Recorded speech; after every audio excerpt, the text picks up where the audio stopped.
14 April 2026 સૂર્યનું રાશિ પરિવર્તન 6 રાશિના લોકો માટે ગોલ્ડન ટાઈમ. જય શ્રી કૃષ્ણ. 14 એપ્રિલ 2026ને મંગળવારે સવારે 9:09 ગ્રહોના રાજા સૂર્ય પોતાની વર્તમાન મીન રાશિને છોડી પોતાની ઉચ્ચ રાશિ મેષ રાશિમાં પ્રવેશ કરશે અને ત્યાં એ 15મી મે 2026 સુધી રહેશે. આત્મા, પિતા, સરકારી નોકરી, પદ પ્રતિષ્ઠા અને માન સન્માનના કારક સૂર્યનું મેષ રાશિમાં થનારું આ રાશિ પરિવર્તન 6 રાશિના જાતકો માટે ખૂબ જ શુભ પ્રભાવ આપનારું છે.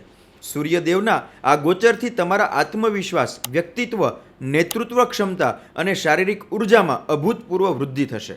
તમારી બુદ્ધિ અને તમારા સંતાનને તેજસ્વી બનાવશે સૂર્યનું આ ગોચર. નોકરી કરતા લોકો માટે આ સમય પદોન્નતિ, સન્માન, સેલેરી ઇન્ક્રીમેન્ટ અને રાજકીય કાર્યોમાં સફળતાનો છે.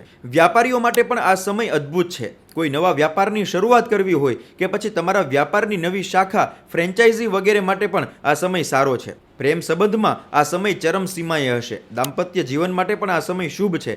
જીવનસાથીનો સારો સહયોગ પ્રાપ્ત થશે.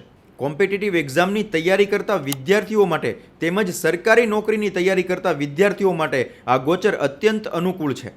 મિત્રો, પિતા તેમજ તમારા મોટા ભાઈ બહેનો તરફથી તમને સહયોગ મળશે. તમારી ઈચ્છાની પૂર્તિ થશે. આ 6 સૌભાગ્યશાળી રાશિઓ છે મેષ, મિથુન, કર્ક, સિંહ, ધનુ અને કુંભ. જો તમારી રાશિ પણ આ 6માંથી કોઈ એક હોય તો કમેન્ટમાં યસ લખી દેજો અને આ વિડીયો તમામ 6 રાશિના જાતકો સાથે શેર અવશ્ય કરજો. જય શ્રી કૃષ્ણ.